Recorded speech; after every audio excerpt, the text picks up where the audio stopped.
sip wine, kick my feet up when I get tired. And as I recline, take another sip, let my thoughts unwind. Sipping and spilling it. Sipping and spilling the tea. Sipping and spilling it.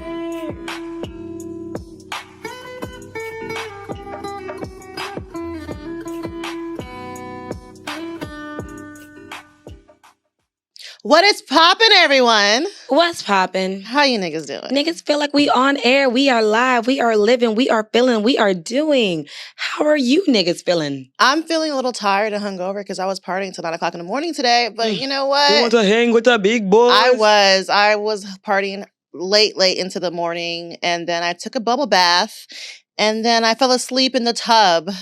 And then I woke up at like 2 p.m. and I was in the fucking tub today. I'm gonna say, doesn't that make you excited though that we talked about the show early? Like yesterday? I was so glad we talked about the show. We talked about it yesterday and we talked about it early. Yeah. Like, I feel like we should make that a thing because it just felt so good not having... saying that for... No, I'm saying talk about it early on because, you know, usually we try to shoot for later on in Sundays. We'll be like, oh, let's do like 6, 7 o'clock. Right. And then that's like when you take a nap.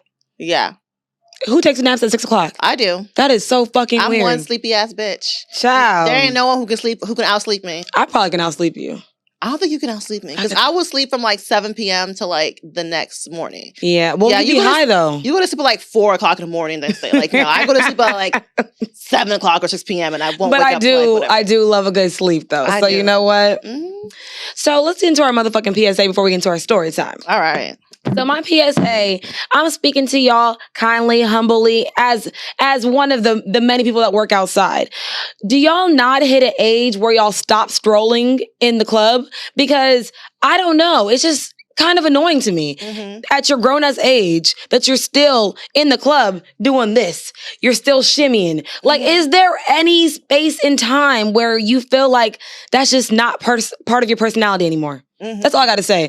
Yeah, I feel like, I don't know, me not being in a sorority, I will never understand because like some people make that their personality in their life. So it's like, it's very important to those people. So I get it to that aspect, but I don't get it when you're in the club doing this extra shit and then I can't go to the bathroom because you want to do all that extra shit. Y'all want to be in a whole single file line doing a whole fucking choreograph. And I love it. It's cute. It's cute. It's cute for 3 seconds. But if it comes to the point where I cannot maneuver because you guys think that your stroll is so important. And then you can't break the stroll. If you break the stroll, you're gonna get beat up or all that extra shit. No, a whole fucking problem. So with that being said, y'all, I think y'all hit the age gap. It's capped out. Like, y'all should stop doing it. What's the age where you can't stroll in public no more? I feel like 25 is like the end. It should stop. Because unless you are a person that ended up joining a fraternity or a sorority while you were out of college, you could still do that, which is weird to me. I don't know why people do that. But yeah, you can. I think it's more the connections that you get from a lot of connections. Yeah, so it's the brotherhood, the sisterhood. Don't connect in the club. Like, I'm over it. But I know it's y'all weekend, so I'll let y'all have it. And I'll let my plane. It's not like they're doing it every fucking weekend. It's just whenever it's their 98% of the time, if a song that is pertaining to their dance moves, they do it. Really? Yes. Okay, I guess because I'll be in the African clubs. That's why I don't know. Ain't nobody in the African club doing strolls. God. But when I do notice when they do it, it's always on their Founders Day or it's their weekend. These niggas, whenever, like that one song, bow, wow, wow, yippee, yo, yippee. Every time that song comes on, Omega's over here jumping around. I'm like, y'all are 40. Your knees are not good. Your ACL just ripped. Like, let it go. All right. Don't come for us, AKAs, alphas, omegas, deltas, betas, betas. I'm going to say, thank you for doing something that I couldn't do. Yeah. All right. Paying for friendship? Just kidding. Just kidding. I'm kidding, y'all. Don't come for me. We love y'all. I really fuck with niggas and, women in sororities. Like, it's cool. There's nothing wrong with it. Y'all not paying for friendship. Anyway, get to the story time. Get to the story time. So there was a TikTok that I saw, and it was a man saying that a woman is a reflection of a man's pay. Yeah. And I feel like that's true.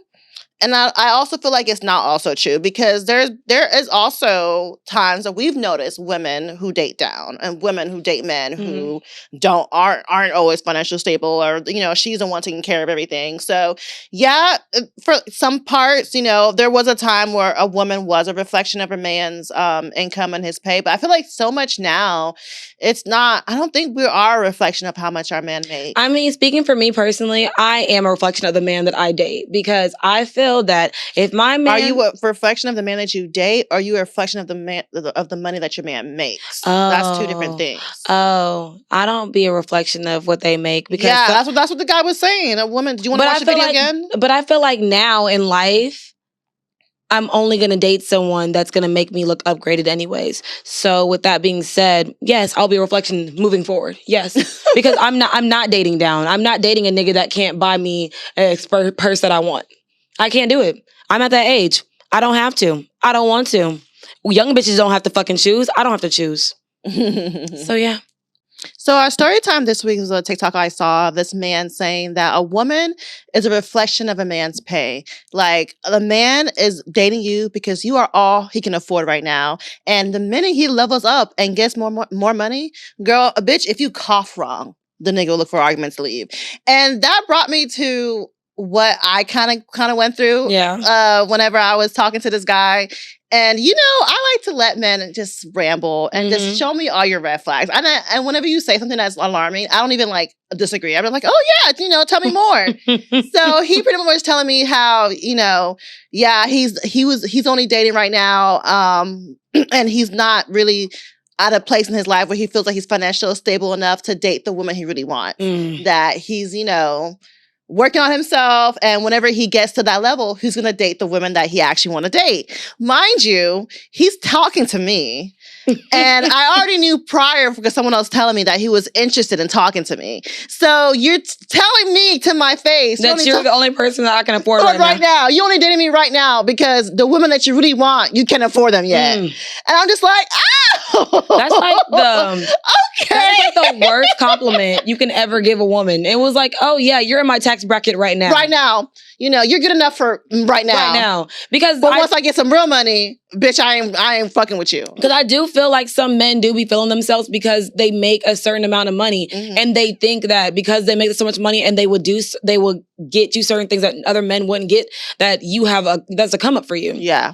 I mean, I could personally, like I said, I could piggyback off of what she said, because I'm like, I could only fucking imagine a nigga with money thinking I would never leave him. Yeah. I'm gonna fucking leave you. Every time. I'm gonna say, how you treat someone is way more than how much you make. So when you're saying that once he makes more money, he gonna start acting different, that nigga already had it in him. So when he over here trying to act sassy and act like he gonna pump his chest out now that he making more money, that was already in him. Yeah. So date bitches that you actually like. Stop dating bitches just because y'all want to date. Date bitches that y'all actually fucking like. The problem is the one they actually like and the one they want, they can afford. So they're dating these women for now because these are the women they can actually afford. And it's all about accessibility. If that guy that was dating was accessible to a certain type of women, he would be talking to those type of women. Yeah. But since they're not accessible to him, he's talking to me. Yeah. Because I'm accessible to him. But what he don't know is he fucking with a bitch he don't give a fuck. So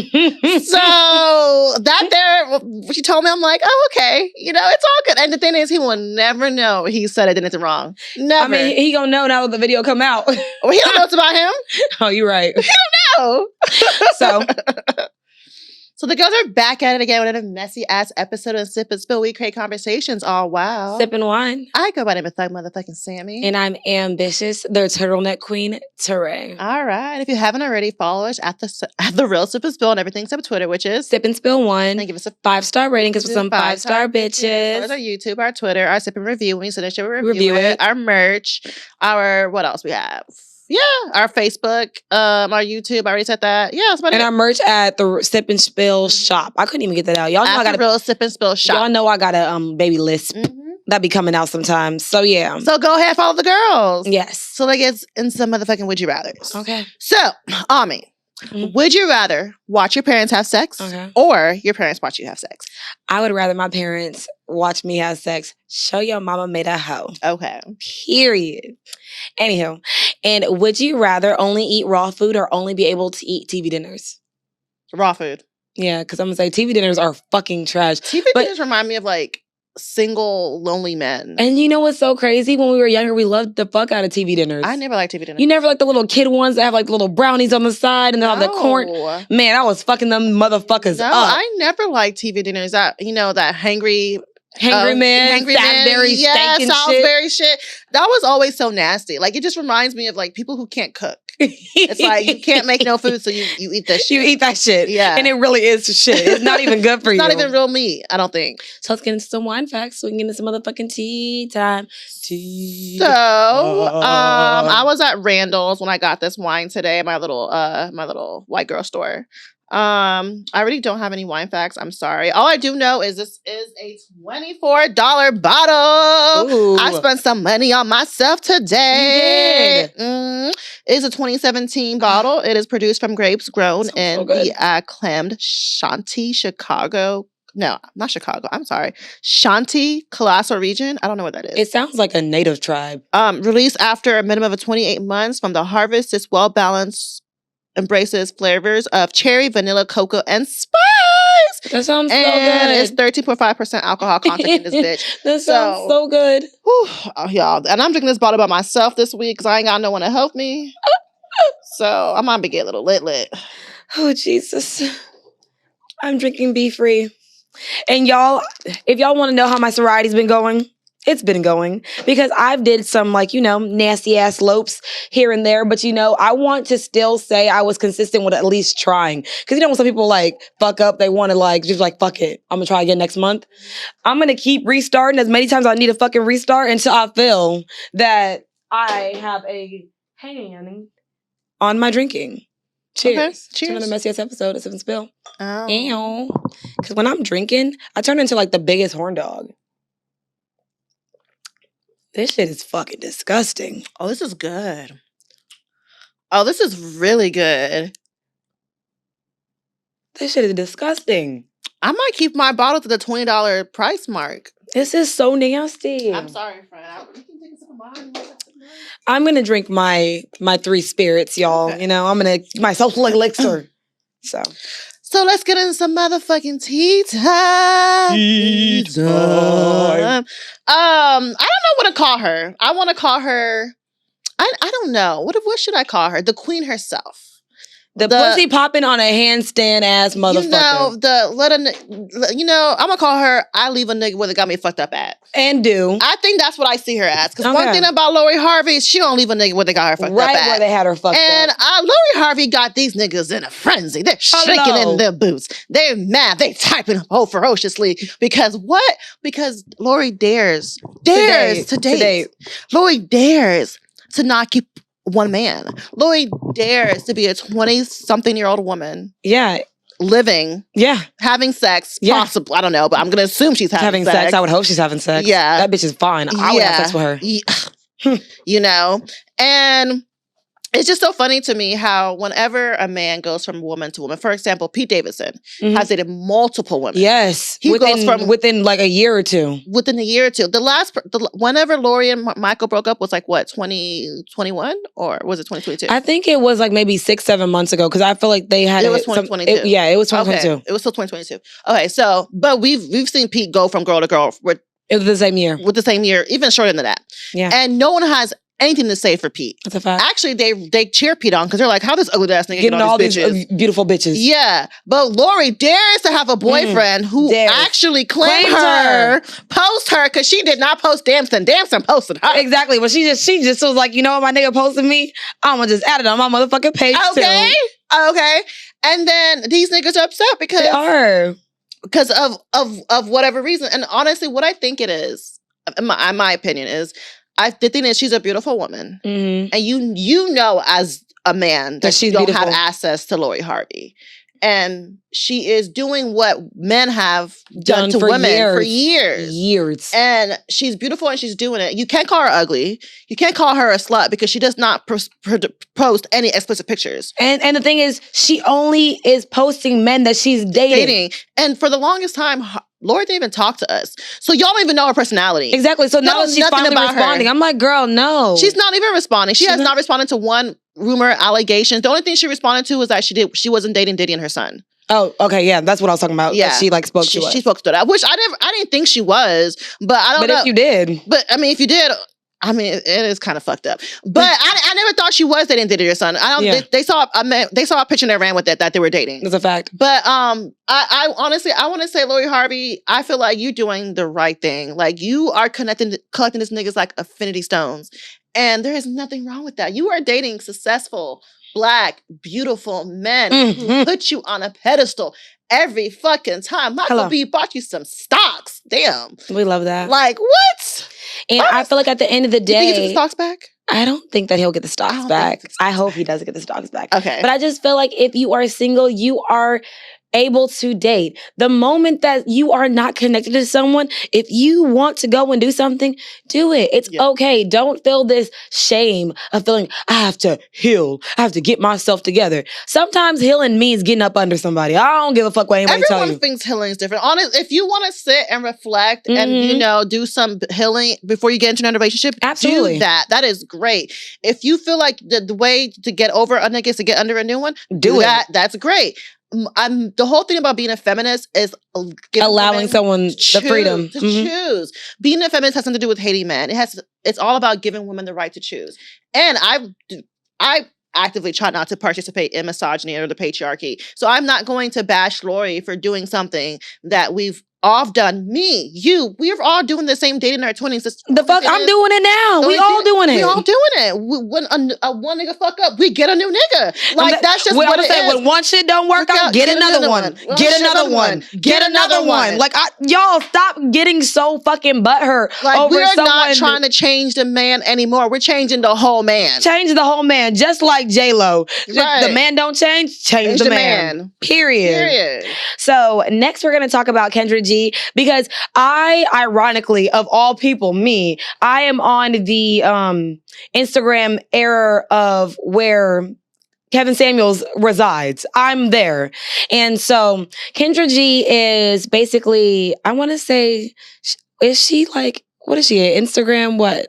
She like does a show on Instagram. She's the female version of Kevin Samuels. I mean, I was gonna get to that, but yeah, she's kind of the Kevin Samuels female version. Yeah, and only because, like, when she does her little live interviews for people that are looking for love, the advice that she gives is really brutally honest, and she doesn't do it to sugarcoat. She doesn't. But the thing is, it's kind of like, when she says it to women can like, okay, I hear you. Receive it better. But then I saw another video of Kevin Samuels talking to a man the same way that he would talk to a woman. And the man's like, oh, okay, yeah, that's true. Yeah. And I was talking to Sammy. I said, the thing is, when women try to give men advice, it's never going to be received well. It's not going to be received well. Same as when men try to give women advice, because we are just so, like we said, it's a battle of who knows more about which sex and who has more understanding and And I feel like we got to chop it up to,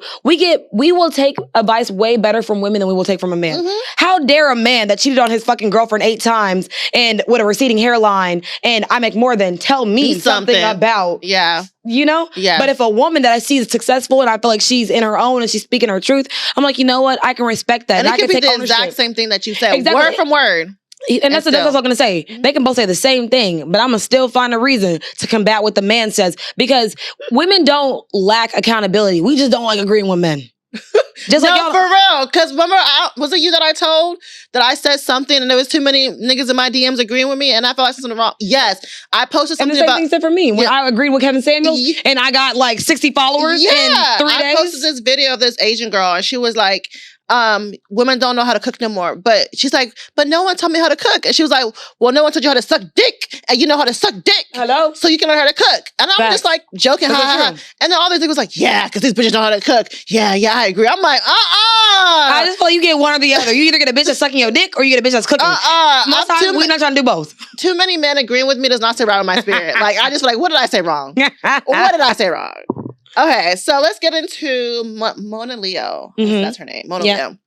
She was recently on a show with Megan James. Yeah. Megan James has a podcast. I remember from Bad Girls. I actually always liked Megan James as a from what I've seen. Mhm. But what she said on this podcast kind of rubbed me the wrong way. So she was asking Mona Leo about colorism. Mhm. And, Mona Leo was trying to give her perspective on what colorism was, how she gets affected by it. She feels like some light-skinned women in the industry get a pass or more successful because they're light-skinned. Yeah. And she said not to take away from their talent, but it is easier for light-skinned women, which And do is you the agree with truth. that? I'm gonna say, yeah. You agree with that? It's 100% easier for light-skinned women in every aspect of life, not just in the music industry, in every aspect. Yeah. So Mona Leo was on a podcast with Megan James, and I didn't even know she had a podcast, but I've always liked her since the Bad Girls Club. And she was asking her about colorism. Yeah. And Mona Leo was saying how, in the industry, light-skinned women have it easier. Not to take away from the talent that they have, because I'm sure there's talented light-skinned women. But because they do have lighter skin, they are, able to progress and move through the music industry, in a different way than dark-skinned women do. And I 100% agree, because I feel like light-skinned women have it easier in every aspect in life. Like in our day-to-day, they have it easier. So how do you feel about that? I feel like that's absolutely true because, even when we were like writing this episode out, I was like, oh, do you want to do a part where we're talking about the female rappers that have no talent, but they're just pretty as fuck? You were like, no, let's not take away from that. But I'm just like, I absolutely do feel that because I'm like, I feel like there's some rappers that are so underrated. Yeah. And I think it's only because the doors, I'm going to say, the doors are not as open as they should be when... I feel like talent is talent. I feel like talent should speak for itself. But I feel like because we do not give men this hard of a time for not having talent. Mm-mm. We don't even care if a man's light skin, dark skin. If you rapping, you popular. Then I feel like I don't understand why it's so hard for us to separate the person from the talent and or the looks. And that's just... The looks from the talent, really. That's what it is. Like, what you look like it's not a reflection of how successful you should be, in my opinion. Facts. It just shouldn't be, because if you can sing great or rap great, that's all I want. That's all I care about. Hello. What you look like does not make your music any worse or better to me. Exactly. But I guess what am I trying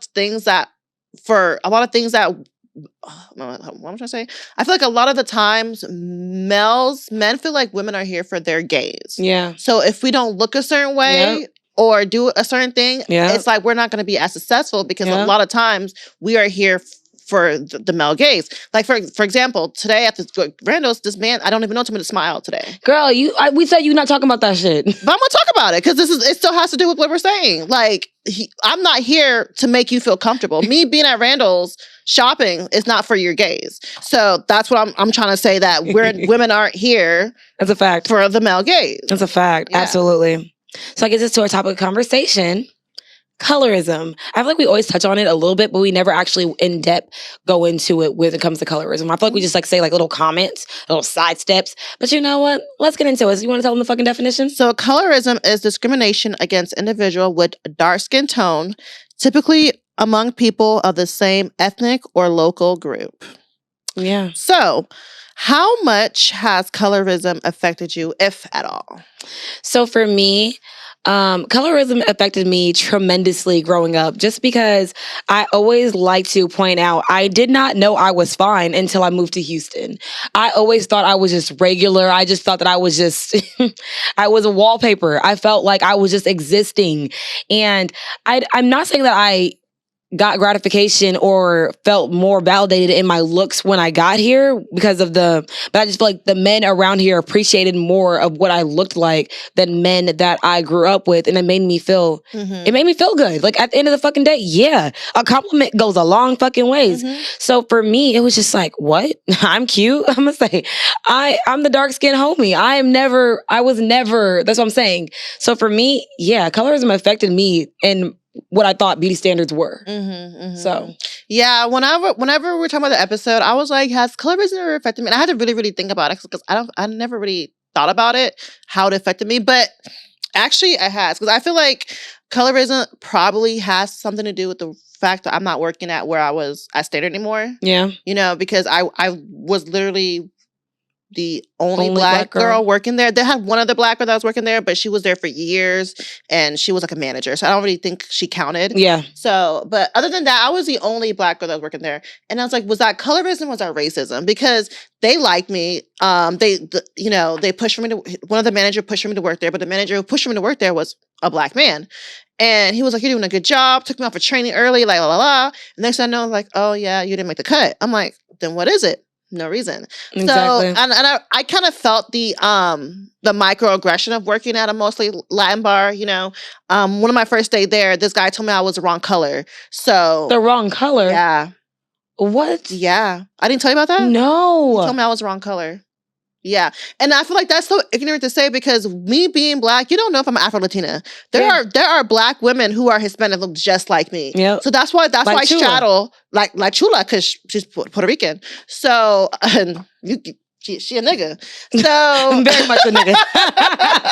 Yeah. So that's why I'm like, is it racism or is it colorism? Can it be a little bit of both? I was actually going to say that. I feel like it could be both because they knew I was Black, but also if there were no other Latin girls who are my skin tone working there either. Mm-hmm. All the Latin girls that are working there that were darker were light-skinned Black girls. Mm-hmm. So I think it was both a little bit of racism and colorism because they didn't want someone who looked like me working there. And you also understand that because we're in the scope of things, racism is really what pushed colorism. Yeah. Because I'm like... Racism is exactly what pushed colorism. I'm the only reason why. So and I feel like it is absolutely a little bit of both. Do you feel like your view of colorism has changed over time? No, my view of colorism has not changed. I feel like it's still a problem. I am still affected by it. I don't feel it a lot because of where I choose to hang out with. Yeah. I go where I'm appreciated. Mm-hmm. So because of my community where I hang out with, I don't feel the pressures of colorism. But when I do go to Black clubs, that's when I feel it. Yeah, I immediately feel it when I go to African American clubs because I've been into a section where the guy kicked out all the dark-skinned girls to put a whole light-skinned girls in the section. So I feel like Black Americans definitely push colorism a lot more than African men do. Yes, they do. So, yeah. So it's like when I am in the Black clubs, I do notice how colorism is such a thing. And we notice it also with in the nightlife with the girls who work at certain clubs. You see like a whole bunch of light-skinned girls and you might see one dark-skinned girl, and she's always a token Black girl. Or you see a racially ambiguous woman. You never know what their race is, but they're always working at our clubs. And I want that to be the same energy from other clubs. Like whenever there's Hispanic clubs or white clubs or whatever, they push their girls. Yep. So why is it that Black clubs are the only clubs that don't push their girls? Yep. So, yeah. I think for me, my view on colorism probably only got worse working in the industry that we work in. Yeah. Because it's like, if you are a dark-skinned woman that works at these places or you have to be cute as fuck. Yeah. Always be on your P's and Q's. You can never have an off day. Because I used to, no offense, I used to work with some girls. I think they're beautiful fucking women. They are so pretty to me. But they will come to work with no makeup on and it's in our fucking shit that you have to come date night ready. And they will come to work with no makeup on ever. And they'll just be like, oh, I'm naturally beautiful. Granted, I thought they were naturally beautiful too, but a rule is a rule. Yeah. And imagine if you feel like they were getting away with it because they were light skinned? Absolutely. Because I feel like if I was to go to work without any makeup on, it would be a conversation that would be had. Okay. Like, granted, I don't think that it would be like something that would be like directly said to me, but they were like, because I worked with a girl who came to work with no makeup and she clearly did need makeup and she was dark skinned and I was just like, girl, ain't nobody say nothing to you because the natural beauty is not natural beauty. Okay, it's not happening for you. So for me, I feel like my idea of colorism actually has gotten worse because I see how, like you said, people want to stack this place with the aesthetically pleasing things that they think are appeasing to other people. But I'm like, dark skinned women are attractive as well. Yeah, but you have to be superhumanly attractive to fit in those spaces. Yeah. And it's extremely annoying and it's a lot of pressure. And it's like, you have to have a good body, fat ass, big titties. Right. Like, this is why people have BBLs and shit, because we're trying to compete with people that just can put some water in their hair and come to work. Yeah, put some water in their hair and come to work.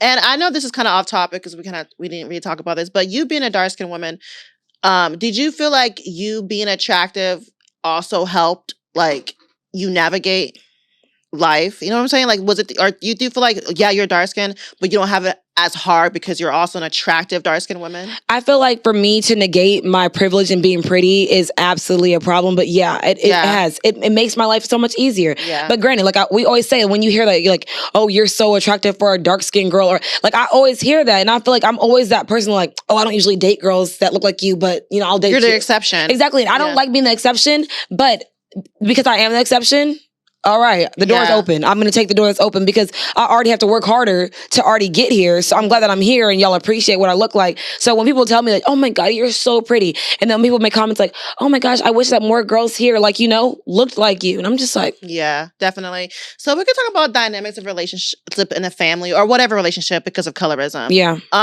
Me and my family, we're all different colors. And growing up, me and my sister are way too different colors. Like she is almost looks like a white person. Whereas me, I'm clearly a black woman. So there was always comments made, you know, regarding of my sister being a lighter skin than me, but the comments were never coming from my family. Mm-hmm. Like no, my mom, my parents, no one in my family had ever made me feel or made any of us feel weird for being different skin tones. There was no conversations about it. Like there's people in my family most black families, yeah. People come in all different shades and colors. And it's like, I was blessed to have a family that never made me feel weird or less than because, you know, or made me feel like they prefer my sister more because she was way more lighter skinned than I am, mm-hmm. or whatever the case may be. So I've never noticed a different dynamics of it whenever it comes in the family. Maybe outside, there's definitely a dynamic when it comes to light skin and light skin and dark skin people. I said light skin and black skin. Light skin and dark skin people. She's a racist, y'all. She's a racist. I am a fucking wild racist.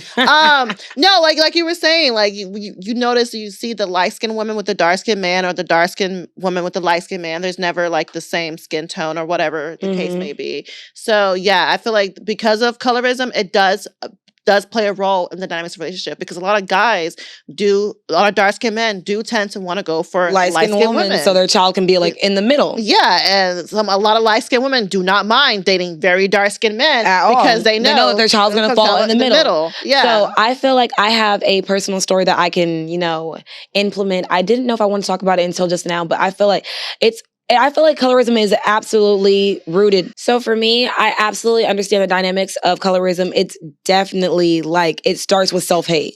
I think that because no one ever wants to say, oh, my child, like, you know, they always tell us when we were younger, like, don't be in the sun because you're going to get too dark or stuff like that. No, I was never told that. You were never told that?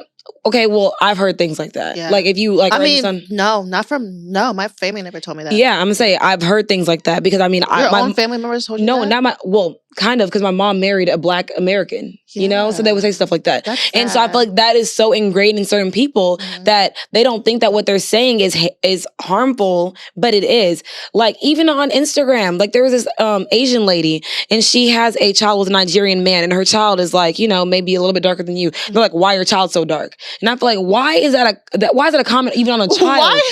Why is it child so? Because my nigga black. Exactly, but I'm saying, so that correlates to what I'm trying to talk about, because I have a little sister who, me and my older sister, we feel like she's a colorist, but it's never been confirmed. But I feel like by her comments, because she'll always be like, oh, my light-skinned baby with curly hair, because he's half Hispanic. So she'll make comments like that, and she's like, oh, my beautiful chocolate drop, or like my beautiful like brown-skinned girl. And I'm like, why does their looks correlate to the color that they are? Because at the end of the day, my niece is fucking beautiful. Like, and she has skin the same color as mine. My sister, she does have a darker skin. Like, she's probably, you know, when you consider dark skin, because I consider myself dark skin, but she considers herself dark skin, more so. And I feel like every time I show people pictures of my family, of like me around my mother, my sisters, they're like, y'all are not the same color. I'm like, because why does that even matter? When do black people ever come the same color? Like, name one black family that everyone is the same color. It doesn't exist. It doesn't exist. It doesn't exist. So for me, it's like, I don't want to be that person like, I don't see color, because it's like, I see color. But I mean, I'm not trying to say like I don't see color, but I mean, when it comes to the black people, we come in a lot of shades. So for me to say, oh, I'm lighter than them. So no, I don't feel that way. I feel like those are my mom has the most beautiful skin I've ever seen in my entire fucking life. She ain't got no fucking pimples. She barely grows any hair on her legs. Like, I'm just like, that is skin of beauty to me, because that's what my mother looks like. But someone else could look at that and say, that's the skin that I don't want my children to have. Yeah. Yeah, I've never looked at skin. I've never cared about skin tone. I've never looked at it. Like, I would date the blackest of the blackest niggas. And, well, actually, I do care about skin tone. Actually, I do. You prefer dark skin men? Yeah, I do prefer dark skin men. So, not that I won't date light skin men, but I do prefer dark skinned men. So it's just really sad that It is. those comments are still being made. And I really hope that as we grow and we get older and we probably bring children into this world, we don't, share those same hateful ideas and hateful comments, because I would never ever make my child feel weird or make because of their skin tone. But I'm telling you, I told you, dark skinned men would not date me. That's why I started dating light-skinned men. Yeah, because of the skin tone. And I told you, every single dark-skinned man that I did date was African. Yeah. Because, African men love dark-skinned women. They feel like that's like a look of royalty. Yeah, like I said, like that's why I never, when I go to African clubs, I don't notice the colorism, because we are the preferred type. Facts. Like women my color, darker, we are the preferred skin tone. So it's like, I feel appreciated. I'm always feel loved in African clothes. So let's get into some reverse racism. Okay, so reverse racism, well, actually not reverse racism, reverse colorism doesn't even exist. LOL. No. But if it did exist, like Megan James said, she felt like she was bullied for being light-skinned. Yep. Do I feel like there are people who bully people for being light-skinned? Yes. Absolutely. Do I feel like your life is made harder for being light-skinned? No. Absolutely not. And that's the difference between dark-skinned and light-skinned women. And that's the difference between bullying and colorism. Colorism is because you are dark-skinned, you are getting by definition. Bullied. By definition. So, and let's take a step back and think about, why are these darker-skinned girls bullying this light-skinned girl? It's self-hatred, because they're taught to believe lighter-skinned women are the preferred preference, or prettier. So, and I really, when I was watching the interview with Mona Leo and her, Mona Leo was trying to explain what colorism was. And she was like, well, what about me? Well, I was bullied as a kid. Girls used to come after me because I was light-skinned. And I'm like, yeah, girl, yeah, that probably did happen, but that's not what colorism is. And I'm 100%, I can promise you, Megan, your life has not been harder because you are light-skinned. No. I promise you. It was not. It was not. And I'm like, we would never want to act like your feelings don't matter. Yeah. But in a space where it took us so long to get confident about things like our hair and how we present ourselves, I feel like you can't take away that power of women when we are in our spaces of like, we feel safe to say, yeah, my life actually was harder because I'm dark-skinned. Yeah. And it's actually embarrassing to say that out loud. Yeah, I definitely think my life has been harder because not only has my life has been harder because I'm a Black woman in a very white world, my life has been harder because I'm a darker skinned Black woman in my Black world also. So yeah. And also, like, when this interview with Meghan Markle, she was talking about how she wasn't even treated as a Black person, in society until she married Prince Harry. And that just goes back to what we're saying. We're treated as what we look like. Yep. So people who are darker skinned, they get treated a certain way. People who are light skinned, not saying y'all don't go through certain things, but y'all get treated a certain way. And people who are racially ambiguous get treated a whole different way. So it's like skin tone matters so fucking much that people who look like a certain way, like if you look like you're Black, you get treated like a Black person. If you look like you're white, even though you have a Black parent, you would get treated as the world as a white And we person. literally were talking about that. That's what it is. I'm saying that's like light skin privilege. It's like if you don't realize the amount of the weight of being a Black woman in white spaces because you are white passing. And no offense, Meghan Markle, you are like white passing. She's very white passing. And then like for when we were talking about it, it's like, yeah, you get treated how you look. Because for example, when you said Halle Berry, but I said Hasley. Hasley is literally half Black, half white. And so when the Black Lives Matter movement was like a big thing in George Floyd, and she was like, going to the protest, having signs, and everybody's like, you're not Black. You're not Black, but she is Black. She just is white passing because that is what is shown within her experience. Yeah. But I feel like even if she was Satan or something, we would always say there was a problem because she is not Black enough for us. Isn't that also a problem too with certain racial groups that are half Black or in half another race? They're not Black enough for us. We feel like you only have half of the struggle to deal with. You know what I'm saying? Do we not ever feel that way? No, I'm not going to say Black enough, but I would say my Blackness when I say someone's black, it's by what they are. Even if you are white passing, if you have a black parent, you're black to me. Like to this day, I don't consider Janae Aiko a black woman. But do I consider Hazley a black woman? I do, because she literally has one black parent. Okay, but I feel like do you not take in place of all of that? Just because Janae Aiko is like, I think what, 25%, maybe 15% black. Yeah. She experienced the black experience more than probably some. I think that she experienced the black experience more than Hazley? Yes. Because she's more ethnic looking. Absolutely. But that's not what I'm saying. I'm saying because of, I don't consider her black because of the percentage of blackness she is. Not because of I hate her, that. for what she looks like. But Janae Aiko, I feel like she's definitely probably have more struggles than her. Yeah. Even though she's less black than she is, she is definitely more ethnic looking, and she deals with black men. Mm-hmm. So her struggles is 100% more than hers. Yeah. I agree with that part. But to me, she's still not a black woman. Just because you look like a black woman doesn't make you a black woman. But you heard it here first. Yeah, definitely. But like I said, like the way we treat, even with Tia and Tamira. Yeah, they're both half black, half white, and we literally say the black twin and the white twin. We literally do. So it's just like who you hang around with, what you look like, exactly. the way you are. But I feel like that's what I'm saying. Even with Meghan Markle, I feel like that's what I'm saying. I feel like Tamara did not realize that she still is a black woman until she was with a white man. Because now that everyone that's black, we're like, well, you married white. Yeah. Your kids ain't black. Like, remember we was watching the reel and she was like, my kids are this. Your child is 25% black at best. At best. At best. And there's nothing wrong with that. And honestly, Tamara, you're a white mom. Let's be fucking for real. So you're a white mom. How is she a white mom? She's a white mom. Remember, she's like, my husband's not racist. I remember she made that video. Did she really? Yeah, she's like, my husband's not racist. I'm half black. Because he works at Fox News. He's not racist. Girl, come on. Your husband racist. I am crying. Yeah, and she just happened to get lucky because, she's light-skinned. But you know what? Exactly. Let's talk about the fact that with your husband, because if you were darker skin, if you look like your mama, will your husband be your husband? Why you gotta bring her mama into it? Her mama the black one. I know. Why you gotta bring she's the black one. So if you black like your mama, would her husband be her husband? That's interesting. I wonder. Her husband would, I'm not 100% sure.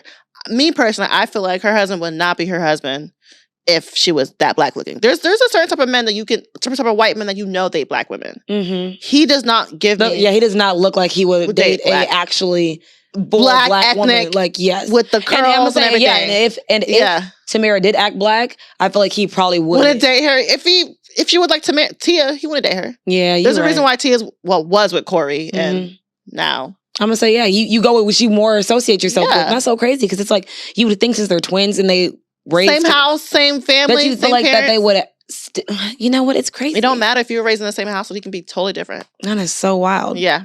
Okay, so let's go and talk about how we do skin tone association. Mm-hmm. And what we mean by that is like, we always say that when we see a dark black man, we're like, oh my gosh, he's so fucking manly. He's so this, he's so that. And then when we see niggas that are light skinned like Drake, we're like, oh, he's sassy. He like got a little sugar in his tank. He a little this. Like, why do we put light skinned people on such a pedestal when it comes to men? Yeah. Because I'm gonna say, when we talk about women, we said for women, it's like dark-skinned women, they remind you of men because that's why I always call us aggressive black women or something like that. Mm-hmm. But when it's like a light-skinned woman, you're like, she's so delicate, she's so like, feminine, she's so this. Mm-hmm. So how is it like the roles are reversed when it comes to men and women, when it comes to skin tones? It's just in that. It's because we associate light skin with femininity. We do. And we associate dark skin with masculinity.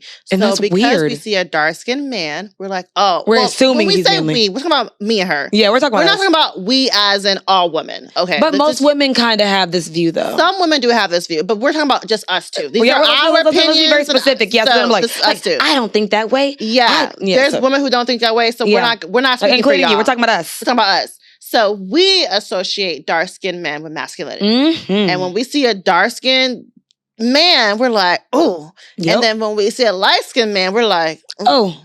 So so that's what it is. So because light skin is associated with femininity, men or women who are light skinned are considered feminine.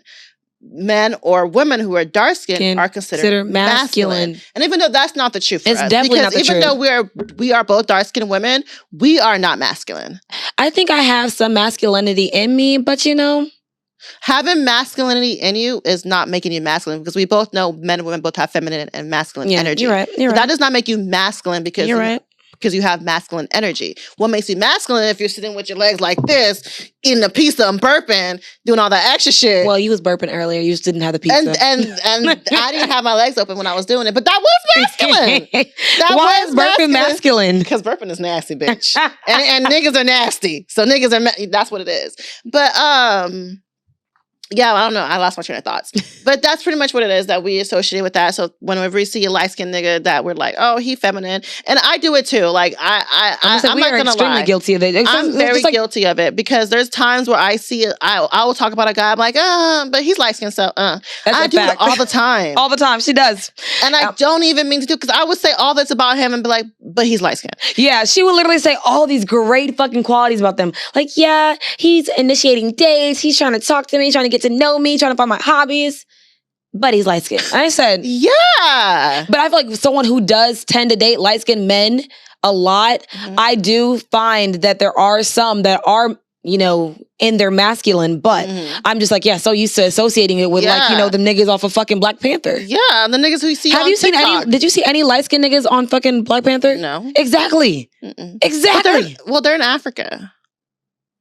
There's not any light-skinned Africans because they are. I'm gonna say because my uncle, he is full African and he's lighter than you. Yeah, you talking? You preaching to the choir, bitch. I got white cousins in Africa right now, so yeah, definitely. Light-skinned people are in Africa, but we just don't see it that way. I mean, clearly, there's no light-skinned people in Wakanda. Okay, so not in Wakanda. But they do got white people in Wakanda, though. But no light-skinned people, that's fucking I'm fucking crying. So let's talk about how colorism is literally in every race. I know we feel like we probably touched on it a little bit, but it's like we always see, not just in the African-American community, it is mostly when it comes to any like type of ethnicity, that if you are the darker skin, that is like the hidden part of your race. Right. Because I feel like I would have people say like, I think it was my friends that are traveling. They were like, I've never seen so many dark Asians or dark, until I've been here, because, all they promote don't see it. Is the American whitewashed version. Look at Miss America. Every time there's a representation of that country, it's always the lighter skinned person of that country. And someone that looks aesthetically like a white passing person. Yeah. And I don't know when we were brainwashed to think that white people are aesthetically pleasing, when all they do is try to procreate with people that are not of themselves. Yeah. The hold that the Western beauty standards have on us is ridiculous. And I am here to change. I feel like I'm here to help change that view. To me, in my opinion, that is not what's beautiful to me. Yeah. So I don't associate with that's mindset.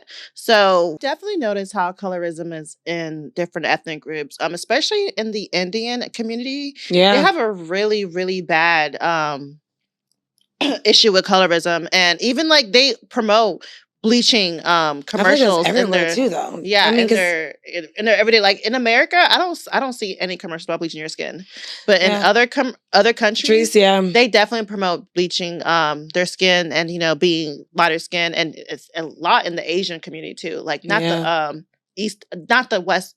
It's the East Asians. I'm talking about like the Japanese, Chinese, Korean people. They definitely have a big deal with colorism. Who else? Yeah, just Indian and Asian people that I know of, Black people too. Well, even Hispanics. Hispanic people have I'm gonna say because there's Spaniards, and then there are, so it's like there's different. But I feel like you ought to think about it. The only reason why people were started to get lighter and lighter is because the intermixing of white people.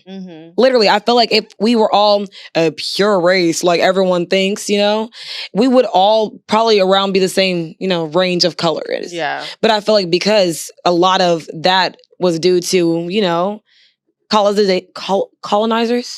colonization. Yeah, but colonizers, that's pretty much why there's a different spectrum.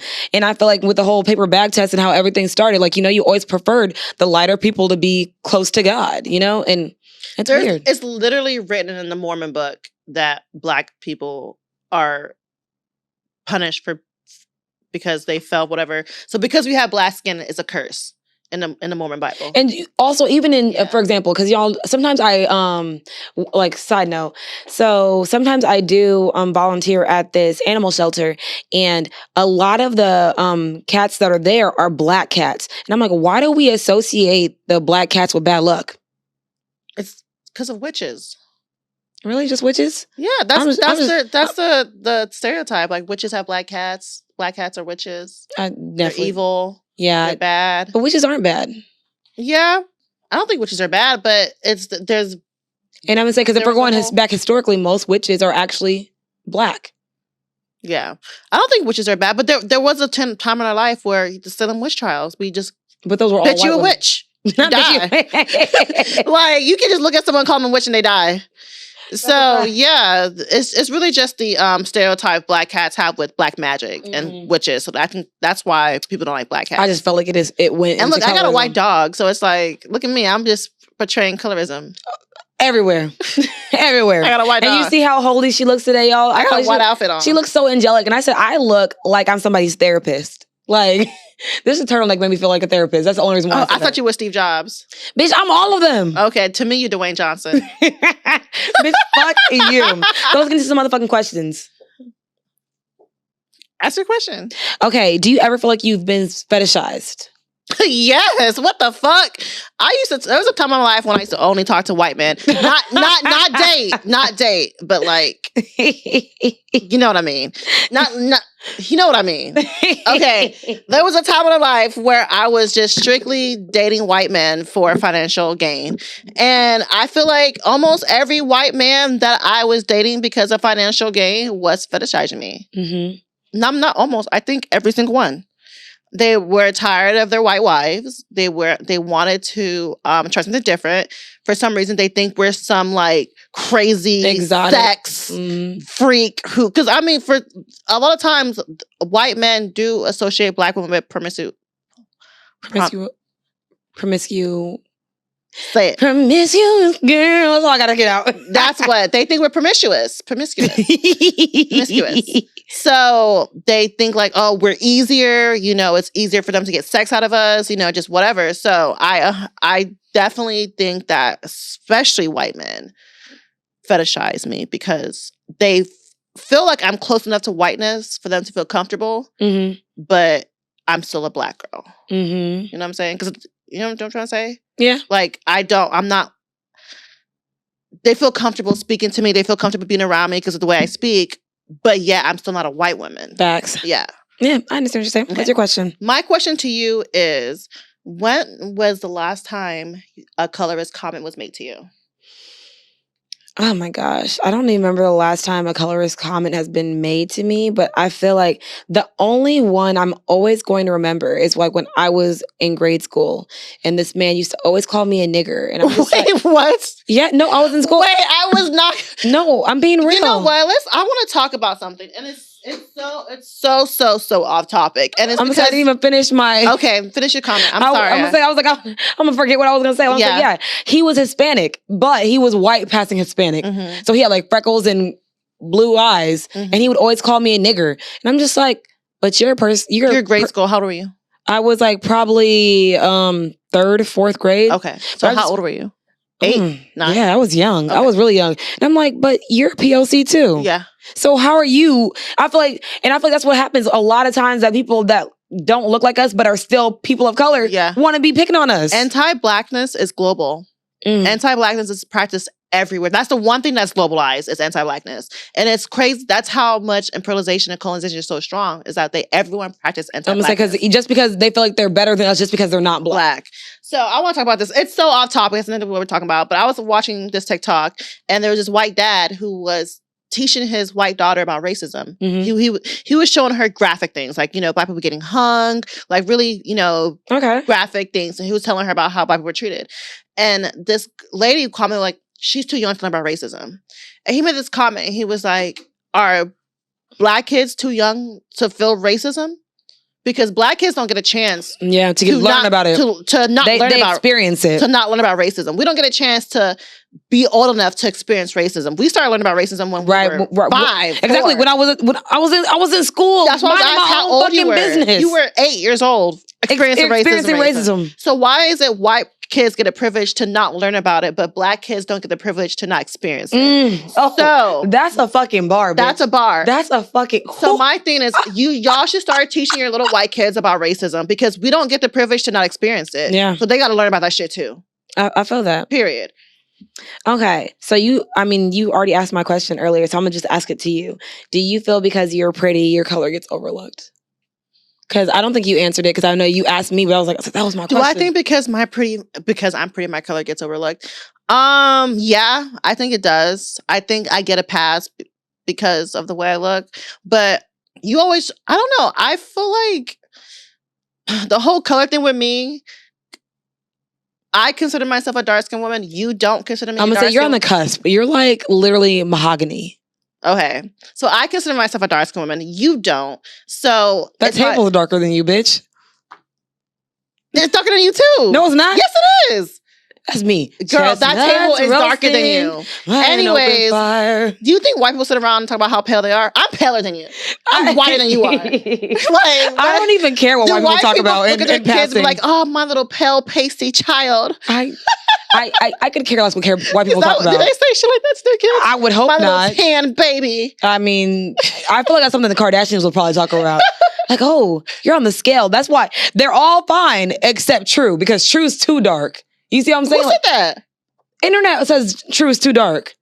You remember it would always be like, there's like, it's because Chloe's half Black because she's OJ's child. That's why her child's the darkest of all the biracial children. You ain't never heard that? I heard that. That's what I'm saying. She too dark to be biracial. To be biracial. How are you too dark to be biracial? Like, what the fuck? So that there has to be a chemically different reason why your mother has to be half Black for you to be that dark, even though your father is Black. She's Armenian. They are like they're like whitest of the whitest. Yeah. Yeah. What was I saying? It don't matter anymore, I guess. You just talking about being pretty, and you said that you were on the cusp, and you said you felt like you were a dark-skinned woman. I'm not on the cusp. You said I'm a cusp. You said you were a dark-skinned woman. I consider myself a dark-skinned woman. I was telling you on the cusp. I'm telling you. But I feel like you view me as a cusp, so maybe other people view me as a cusp too. So maybe, I don't know what I'm trying to say. Braxton, do you consider Sammy as a dark-skinned woman? Exactly. Damn. You reply so fast. Why are you replying so fast? Because it's what you could see. When people see me, they're going to see a dark-skinned woman. I don't know. I just consider myself a dark, maybe because of my family. I think it's because you're darker than your sister. Yeah. But you are not a dark-skinned woman. Okay. Nothing about you. I've been saying I'm dark-skinned for a while now. Well, bitch, hang it up. Do you have another question? My second question to you is, how does it feel to be a bad bitch? You know what? I have actually taken the reins of being a bad bitch, and I'm just going to go with it because I keep telling everybody now, I've been a bad bitch, but now I'm about to be a bad bitch villain because it's my villain era. I'm about to not be this fucking person that y'all think I'm about to be, and I'm about to fucking flip this whole shit on the fucking... It's your villain era? It's my villain era. I believe you. I need it. You need it. You need to get villain era. I've been a villain for a long time, y'all. And I feel like it's time for me to take the torch. They say, either you die the hero or you live long enough to be the villain. And I am. So I'm gonna answer it. Yeah. How do I feel to be a bad bitch? You know what? It took me a while to be comfortable in my, but to be confident, in my saying, oh, I'm a bad bitch, But how do I feel about being a bad bitch? I feel like I should be given more money. I feel like me being a bad bitch should come with more money. And I love that for you, all 2023. All 2023. So, thank y'all for following us on this journey about colorism. If we did say something that probably offended you, sorry, we don't give a fuck and we don't take it back. That's not what I'm saying. If we did offend you, we apologize, but we said what we said. That's what we say? You said we don't give a fuck. We give a fuck, but we said what we said. Respectfully, I feel like we said it with a very genuine heart. We weren't trying to be Remember, it's not attention that matters; it's how it's perceived. You're right. So you're even right. though we don't intend to be offensive, if it does come off offensive, we apologize. But we said what we said. What she said, because I can't say it like that. Because guess what? As being the villain, I expect y'all to fucking hate me anyways. So with that being said, girl, when that hate train comes, be ready for it. bitch, I'm not gonna respond. Be ready for that Bitch, hate I'm train. hiding Bitch, you respond to niggas right now hating on you on because Instagram. I don't like men that are bullies. Like you are too fucking. That men hate train about to come when we blow up. I'm telling you. Anywho, be ready for it. Better put that account on private. Man, and fucking will. Mm-hmm. So follow us on all social media platforms at The Real Sip and Spill, except Twitter, which is Sip and Spill 1. And while you're at it, leave us a 5-star rating. Give us some 5-star bitches. Ow. I sip wine, kick my feet up when I get time. And as I recline, take another sip, let my thoughts unwind. Sipping and spilling it.